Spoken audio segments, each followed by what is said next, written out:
Welcome to the West Wing Week, your guide to everything that's happening at 1600 Pennsylvania Avenue. This week, the President celebrated the 20th anniversary of AmeriCorps, awarded the Medal of Honor to 2 American heroes, detailed U.S. efforts to combat the outbreak of Ebola in West Africa at the CDC in Atlanta, spoke to the troops at MacDill Air Force Base about our strategy against ISIL, before returning to the White House to meet with the Ukrainian President.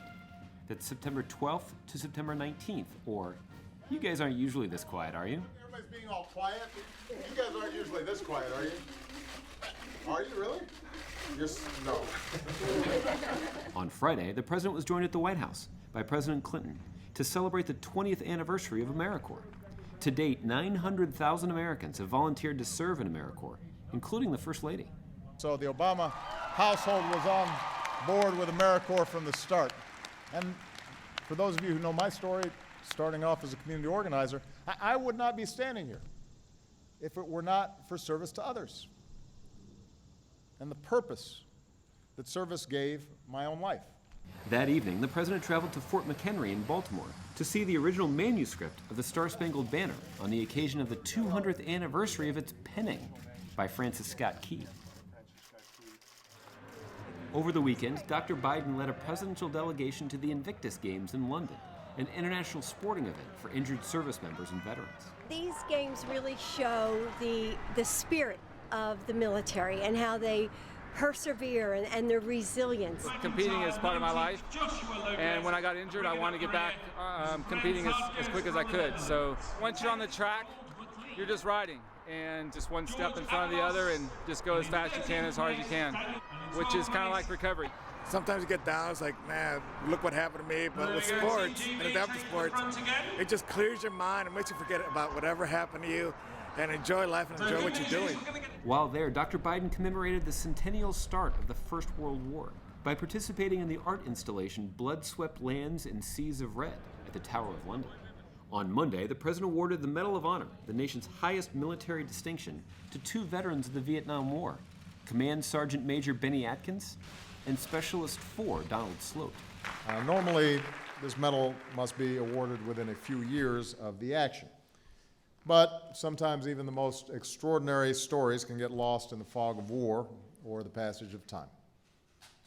Yet when new evidence comes to light, certain actions can be reconsidered for this honor, and it is entirely right and proper that we have done so, and that is why we are here today.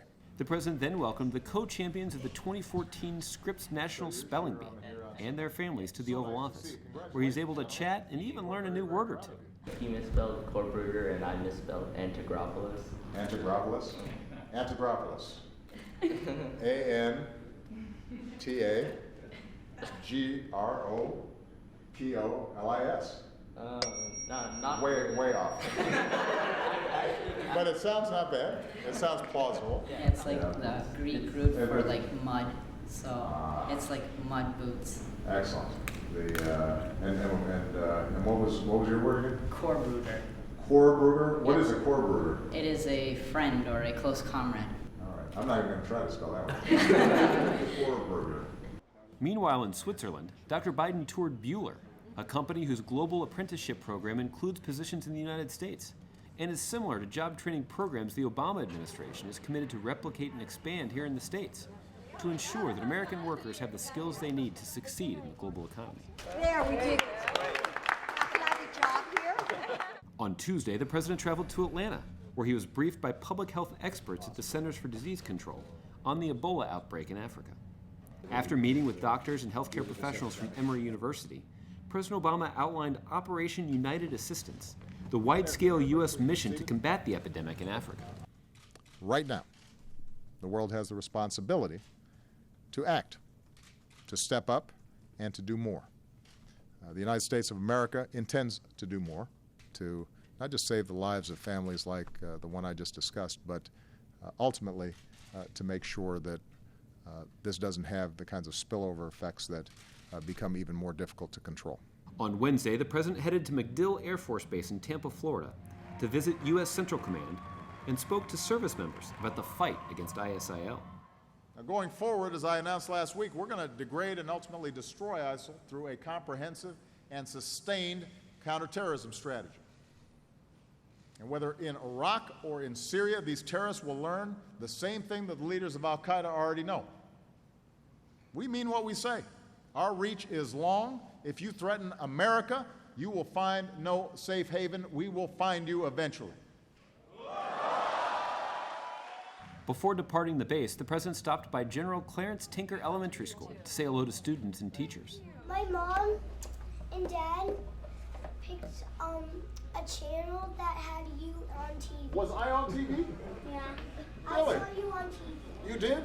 I'm here just to say that I'm so proud of you guys because I hear that you guys are doing really good in school.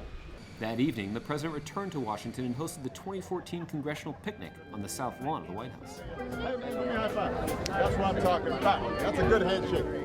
On Thursday, the president met with Ukrainian President Petro Poroshenko in the Oval Office. Later Thursday evening, the president delivered a statement at the White House to thank Congress for taking bipartisan action to give the administration the authority it needs to train Syrian opposition fighters to take the fight to ISIL. So remember, you can find out more information about any of these topics or see complete videos of these events at whitehouse.gov. And thanks again for checking out this edition of your West Wing Week. Let me just say, the first thing you need to know is when Benny and I met in the Oval Office, he asked if he could sign back up. Please, come in. I'm trying to see, maybe you have that authority. I'm just 80, can I re-enlist?